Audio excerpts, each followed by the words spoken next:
إن الدين عند الله الإسلام. الله أكبر.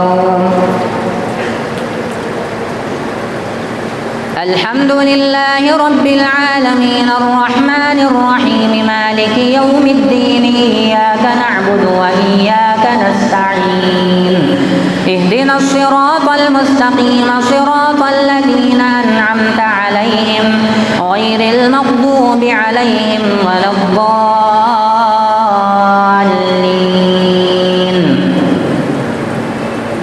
وما أبرئ نفسي إن النفس لأمارة بالسوء إلا ما رحم ربي إن ربي غفور رحيم. وقال الملك ائتوني به أستخلصه لنفسي فلما كلمه قال إنك اليوم لدينا مكين أمين. قال اجعلني على خزائن الأرض إني حفيظ عليم. وكذلك مكنا ليوسف في الأرض يتبوأ منها حيث يشاء نصيب برحمتنا من نشاء ولا نضيع أجر المحسنين ولأجر الآخرة خير للذين آمنوا وكانوا يتقون. وجاء إخوة يوسف فدخلوا عليه فعرفهم وهم له منكرون. ولما جهزهم بجهازهم قال ائتوني بأخ لكم من أبيكم ألا ترون أني أوفي الكيل وأنا خير المنزلين فإن لم تأتوني به فلا كيل لكم عندي ولا تقربون. قالوا سنراود عنه أباه وإنا لفاعلون. فقال لفتيانه اجعلوا بضاعتهم في رحالهم لعلهم يعرفونها إذا انقلبوا إلى أهلهم لعلهم يرجعون. فلما رجعوا إلى أبيهم قالوا يا أبانا منع منا الكيل فأرسل معنا أخانا نكتل وإنا له لحافظون. قال هل آمنكم عليه إلا كما أمنتكم على أخيه من قبل فالله خير حافظا وهو أرحم الراحمين. ولما فتحوا متاعهم وجدوا بضاعتهم ردت إليهم قالوا يا أبانا ما نبغي هذه بضاعتنا ردت إلينا ونمير أهلنا ونحفظ أخانا ونزداد كيل بعير ذلك كيل يسير. قال لن أرسله معكم حتى تؤتون موثقا من الله لتأتونني به إلا أن يحاط بكم. فلما آتوه موثقهم قال الله على ما نقول وكيل. فقال يا بني لا تدخلوا من باب واحد وادخلوا من أبواب متفرقة وما أغني عنكم من الله من شيء إن الحكم إلا لله عليه توكلت وعليه فليتوكل المتوكلون.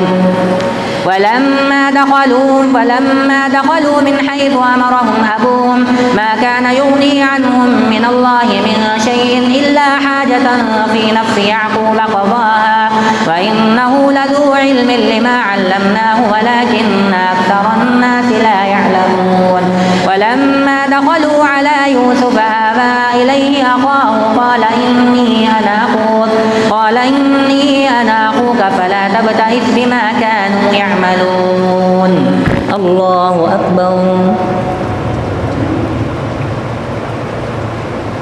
سمع الله لمن حمده.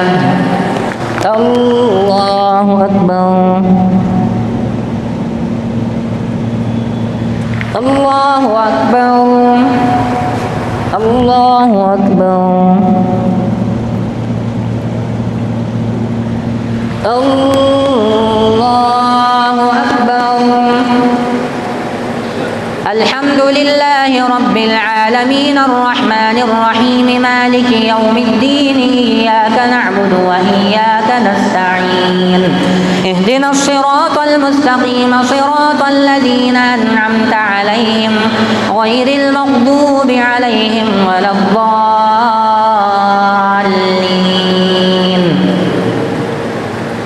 فلما جهزهم بجهازهم جعل السقاية في رحل أخيه ثم أذن مؤذن أيتها العير إنكم لسارقون قالوا وأقبلوا عليهم ماذا تفقدون قالوا نفقد صواع الملك ولمن جاء به حمل بعير وأنا به زعيم قالوا تالله لقد علمتم ما جئنا لنفسد في الأرض وما كنا سارقين قالوا فما جزاؤه إن كنتم كاذبين قالوا جزاؤه من وجد في رحله فهو جزاؤه كذلك نجزي الظالمين فبدأ بأوعيتهم قبل وعاء أخيه ثم استخرجها من وعاء أخيه كذلك كدنا ليوسف ما كان ليأخذ أخاه في دين الملك إلا أن يشاء الله نرفع درجات من نشاء وفوق كل ذي علم عليم